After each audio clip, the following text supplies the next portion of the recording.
and gave the judge that stuff, and the judge comes out sweating, going, "Who wrote this letter? I will not allow violence in this courtroom." And I go, "Judge, what violence?" And he says, "You can't represent your father. You're not a licensed attorney." And I go, "Well, sir, that's strange because I have never heard of an attorney's license in my life.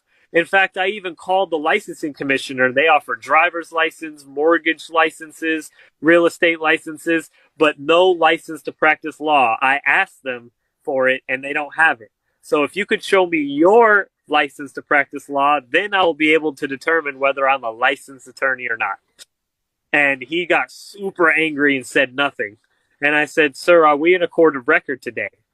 And he was dead quiet. Meanwhile, all the attorneys are like standing next to me, like, "Hey, you little kid, I don't think you know what's going on. Like, why don't you come outside here and talk to me? Like, you don't know." Da, da, da, da, da.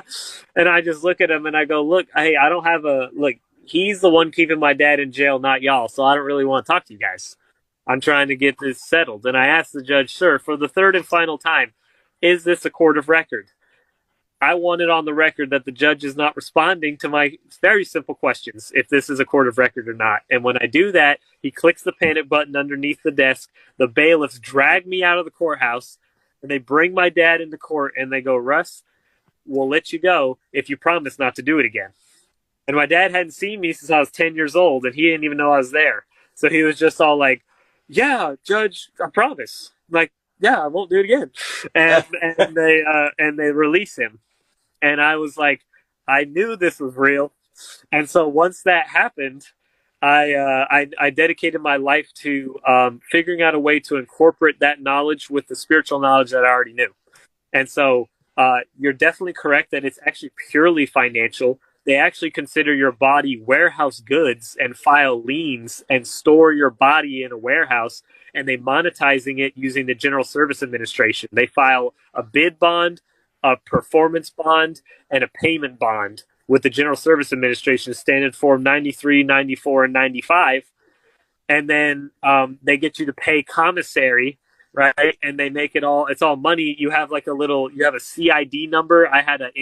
They threw me in jail one time for revealing this knowledge. They gave me like a debit card. They called it a debit card, and they named me, I was part of the trustee program, right? So like the trustees, and I was doing work and all that stuff, and you had to pay for everything. There's always attorneys' fees, court costs, all these things, and they traded on the private system called the Court Registry Investment System.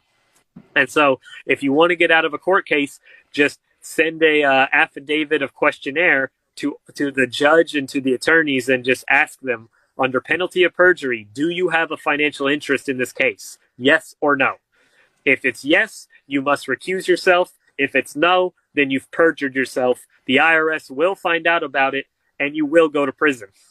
That's how you stop court cases. Man, guys, I mean, come on, man. You can't tell me you're not impressed right now, and also appalled. How many of y'all's jaws dropped when you found out that we're getting traded like cattle, or whatever you want to call it, in jail? And also, we now, man. By the time this live is over, you're gonna have 10 nicknames. We got my cousin Vinny over here, and gave the judge